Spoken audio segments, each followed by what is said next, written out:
I recently did a video specifically talking about how George Lucas felt about the return of Palpatine, primarily focusing on Dark Empire, though with some references to the Rise of Skywalker as well. Today we're going to look at that kind of idea but in a broader scope, and talk about the relationship between George Lucas and the expanded universe. Quite often, the Legends Expanded Universe gets referenced by some people as if this was George Lucas's true vision for Star Wars, but as we'll talk about in this video, that wasn't the case. To be clear, this is not somehow being used as an argument against the quality of Legends or the Expanded Universe generally. While the movies, and to some extent the Clone Wars TV show, best represents what George Lucas's personal intention for Star Wars would be, Star Wars as a property has been a collaborative effort from hundreds, if not thousands of people over the last 4 decades. I've personally been involved in creating Star Wars fan works, specifically mods for games like Empire at War, for the last 14 years, so I would hope how closely something references George's vision for it isn't a metric for it being good or bad. But on the flip side, I often see people trying to frame the split from Legends to the new canon as being a split from Lucas's vision, which is simply factually incorrect when trying to frame it in the idea of Legends versus canon. In either case, one of the things I've always enjoyed doing in my videos is delving deeper into not just the content of Star Wars media, but how the ideas behind them evolved and turned into the books, movies, comics, and games that we ended up getting at the end. If you spend any amount of time engaging with Star Wars content or any multimedia franchise like it, you'll know that if you try to engage with it as if it's one big consistent thing or with one consistent mind behind it, no matter how well organized it is, you will find gaps. And I've always thought that, well, it's fine to find in-universe retcons for it, it's just as fun or interesting to think about how they got to where they were and where different ideas came from. To talk about George Lucas's relationship with the expanded universe, first we have to talk a little bit about how the expanded universe came about. The earliest novel, Splinter the Mind's Eye, has a lot of other background behind it, so we'll mostly leave that aside for now. It was made with a lot more input from Lucas than a lot of other material because it was sort of intended by Lucas as a backup plan for the saga, which I think is worth its own video to look into, and it doesn't really reflect the situation with other bits of the expanded universe, so with this probably being one of the longest videos I've done on the channel, I think Splinter getting its own video makes the most sense. With the exceptions of basically the Han Solo and Lando Calrissian adventures, 3 books each, the earliest expanded universe was largely fleshed out by Marvel. This in particular could hardly be called a representation of Lucas's vision. Often enough, the content of the Marvel Star Wars comics kind of irked Lucasfilms as a whole. Quote from Chris Taylor in How Star Wars Conquered the Universe. The expanded universe was left to the Marvel Comics, which produced characters that would sometimes irk Lucasfilm, the most infamous one being the earliest, a wisecracking green cartoon rabbit called Jackson, modeled on Bugs Bunny. Jackson offered the first inkling of the disastrously off-base concepts and creations that could swirl out of the expanded universe. But for every Jackson, fortunately, there was a Mara Jade or a Grand Admiral Thrawn. I do think it's interesting that Mara Jade gets brought up as a successful character because as much as the fan base loves her and as much as I enjoy her as a character,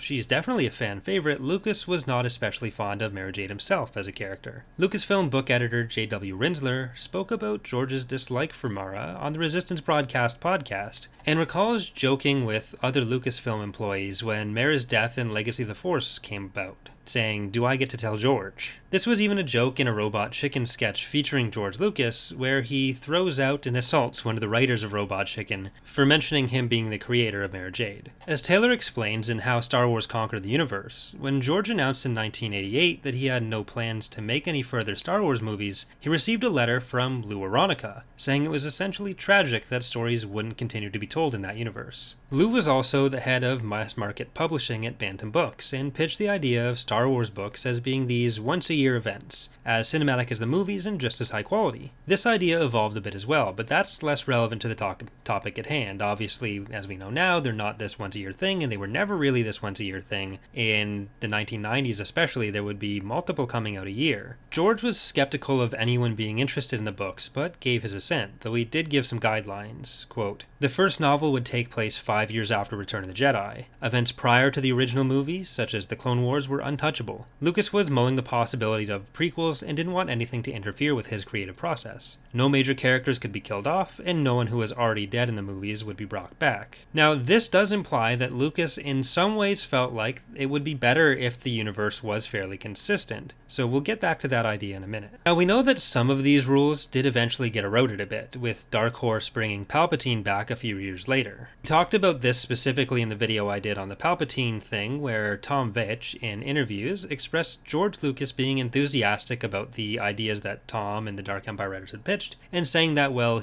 George had vetoed the idea of, for example, Vader being or a Vader impersonator being the main villain, or setting the comics before the original trilogy and making them about the Jedi. He was generally on board with the ideas that Tom had, and made some suggestions himself. For example, the idea of Palpatine coming back was something that George had okayed. Other books like Truce at Bakura came out immediately set after Endor. In the Thrawn trilogy, though, Tim Zahn had originally intended the mad clone Joruus C'baoth to be Obi-Wan, but that was one idea which had fallen by the wayside with George's guidelines. Now, the Thrawn trilogy is one that often gets mentioned as something where George Lucas had a lot of input, but Timothy Zahn in interviews has said that he has never spoken to George Lucas, at least at that point, for more than 15 minutes total, and that was an individual conversation. There are certain things in the prequels that did come about from the Thrawn trilogy, but Timothy Zahn's opinion on this is that George probably got those not from reading Heir to the Empire or the Thrawn trilogy, but rather from reading the comic book versions of them. According to Tim, and other things seem to back this up, George is a fairly big comic book fan, and so he would probably have read a lot of the Star Wars comics just for an appreciation of the medium. And this gets to a different important point. The important distinction to make, really, comes from the difference between George allowing or signing off on certain things being able to happen, and him actually being involved in planning or approving them as part of his own vision. There is a difference there. There are some things that George simply wouldn't allow, but that doesn't therefore mean that things which he did say could happen can be said to represent his vision for what Star Wars canon is. And this is also true even if he did enjoy some of them. Again, much like Dark Empire, he could read and enjoy these comic books without necessarily incorporating them into his idea for what Star Wars could have been. And I think trying to then ascribe the expanded universe as being part of his vision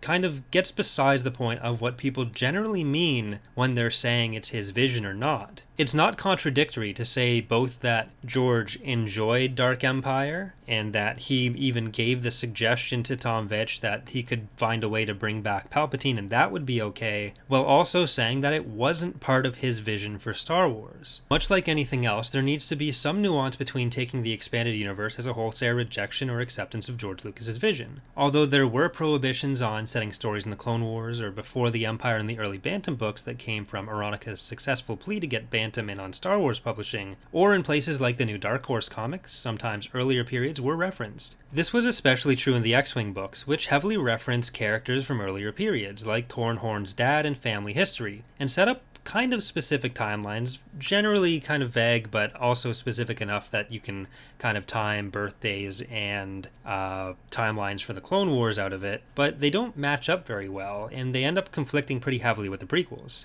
Even George's initial ideas did evolve over time, so some of what gets said in the OT can really only be true from a certain point of view. Well, as far as Lucasfilm is concerned, there was one overall continuity. George saw himself as unbound by other media released within his franchise when making his own stories. Other people within Lucasfilm were kind of in charge of determining how things fit together, but that did not in any way tie George into what was going on in the other things that were published. Again, a lot of them were done because people saw opportunities to tell their own stories there, or the company saw opportunities to make money there. When, again, that's perfectly okay, but it doesn't say anything about George's personal relationship there. The prequels certainly pulled out some ideas from the expanded universe, but George has never felt bound by that. According to George, there are two worlds here. There's my world, which is the movies, and there's this other world that has been created, which I say is the parallel universe, the licensing world of the books, the games, and the comic books. This again is not to say that other officially licensed material is somehow invalidated, it simply isn't a representation of what George's view of Star Wars is. All those things can be according to the official Lucasfilm setup, canon, or now legends, but that doesn't tie George to anything, and it doesn't say anything about George's involvement in making it. In a 2005 interview with Starlog, George expanded on this thought a bit. He said, "I don't read that stuff. I haven't read any of the novels. I don't know anything about that world. That world's a different world than my world. But I do try to keep it consistent. The way I do it now is they have a Star Wars encyclopedia. So if I come up with a name or something else, I look it up and see if it's already been used. When I said other people could make their own Star Wars stories, we decided that, like Star Trek, we would have two universes. My universe and then this other one. They try to make their universe as consistent with mine as possible, but obviously they get enthusiastic and want to go off in other directions. directions. Now, there are parts of this that aren't entirely true. You could point to him saying, I haven't read any of the novels, as being contradictory with the fact that he has read the comic books, but again, as Timothy Zahn was kind of expressing, that does seem to be what was happening. George would read the comic books, but not the novels, and that's how he became aware of the Thrawn trilogy stuff. So sometimes people like to point to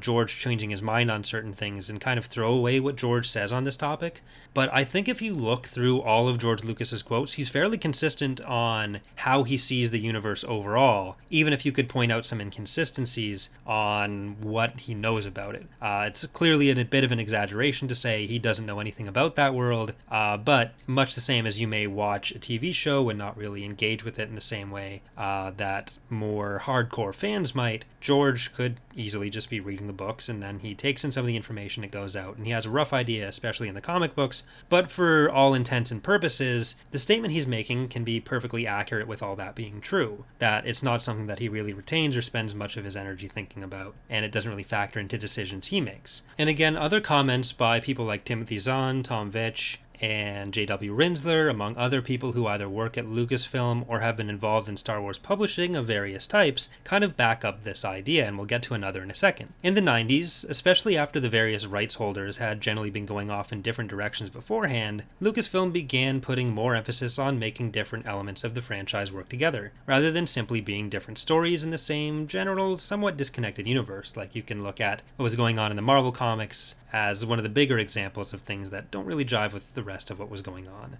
To that end, Leland Shee, currently a member of the Story Group, became the administrator of the internal Holocron Continuity Database, and different levels of canon were established, with properties created by Lucas himself, being the movies, and then the Clone Wars animated TV show, one tier below that, at the top of the list, and then descending down to novels, games, and other such media. Now, Shee did say that he had very little interaction with George on this front, and the quote before from George implies that he does consult this. This is probably the encyclopedia he's talking about. And there are some ideas that do seem to have come from this in George's planning of the prequels, for example. And then a lot more in things like the Clone Wars, where there were other people involved in that production who had a bit more awareness of certain specifics from the expanded universe. I have seen some people, including in comments on my previous video about Palpatine, trying to point towards this continuity database as proof that George Lucas saw the expanded universe as part of his vision. But again, this was not made with his involvement. It was not devised by him. No one is questioning that Lucasfilm was involved in the publishing and the official licensing of this stuff, and that it's part of the official Lucasfilm canon. It's just this is specifically about how George Lucas himself, as an individual, saw it all fitting together. Now, we can see how George feels about the expanded universe and whether he's tied to it in what we do know about George's original treatments for the sequel trilogy, as relayed by certain Lucasfilm employees. Many people try to put forward the idea that had Disney not bought Star Wars, or that had George been the one to plan and make the sequel trilogy, that we would have maintained the expanded universe without the Legends split. But, as much as I love Legends, I have always thought it was painfully obvious that this would not be the case, and this is supported by those statements. Pablo Hidalgo, for example, has been one of the primary sources for these glimpses into the George Lucas version of the sequel trilogy, who confirmed that Han's death would have happened in Episode 7 regardless, and that it would have been at the hand of his son, who had gone to the dark side, with the trilogy set 30 years after the original trilogy because of the ages of the original actors. This, of course, would have set the sequel trilogy between the Yuuzhan Vong War, or NJO, and the Dark Nest trilogy, even though we know that Han, Leia, and Luke survive well past that in Legends. Hidalgo also mentioned that there was no mention of Jaina, Jacen, or Anakin, the kids of Han and Leia in Legends, within the plans for this movie, even though they had a child of Han and Leia turn to the dark side, much like Kylo Ren ultimately did. Jacen did become a Sith Lord in Legends, but that was a decade later and under very different circumstances. There was also the fact that Mara almost certainly would not have been present in George Lucas's sequel trilogy, and Luke probably wouldn't have been married and probably wouldn't have had Ben as his son. Now, it's not especially important whether any of these details would have survived throughout production, because again, a lot can change through production. If you read the original scripts for the movies, they'd be very different from what we ultimately got in the original trilogy. What matters for our purposes is that Lucas did not feel in any way bound by what had been established in Legends, so trying to portray the old expanded universe as if it was Lucas's vision doesn't really stand up to scrutiny. scrutiny, especially if you're trying to argue that as a reason that Legends should have been kept around and canon shouldn't have been established. Because if George Lucas had made his own movies in the sequel trilogy, it almost certainly would not have just been a movie version of the Dark Nest trilogy. And again, this is not in any way to talk about Legends being bad because of it, or Disney canon being good or bad. It's simply to add context to a conversation that often seems focused on the wrong details, and because it's interesting to talk about. Again, I love Legends, and a lot of people I work with love Legends, but that does not mean it's George Lucas's vision for what Star Wars is. Nor does it mean that because it's not George Lucas's vision, that it's a bad thing. Even within the movies George made, you can see the give and take from different people involved, from writers like Lawrence Kasdan and Lee Brackett, to the directors of Episode 5 and 6, Irvin Kershner and Richard Marquand, who themselves had divergent enough views on what Star Wars was or could be, that I can and probably will fill another video on just the two of them. Star Wars, as we engage with it, has always been a collaborative effort, and to me, as much as I try to find ways for it to all work together, I don't think they always need to find a way to reconcile our Jacksons with our Mara Jades. Just because George didn't dream up some aspect of it, or didn't sign off on it, or doesn't accept it as part of his canon, doesn't mean it didn't happen. None of it happened. One of the things I found out when researching this video is actually that Star Wars is entirely fictional, but that doesn't stop them from being good or fun stories which we can evaluate on their own merit. That's going to do it for today. I hope you've enjoyed this more meta video on Star Wars lore. I do want to do another video that is looking at the development of the expanded universe without necessarily looking through the lens of the whole George Lucas thing, on top of what I was talking about with the Splinter of the Mind's Eye focused video. But either way, if there's anything else that you'd like to see me cover, please leave in the comments along with any thoughts on this topic. This video should actually be going up after I've finished moving, so hopefully I own a desk now and I can start getting back to making more videos and answering things. But if you've enjoyed the video, consider leaving a like or subscribing for more. Thanks for watching and hope to see you next time.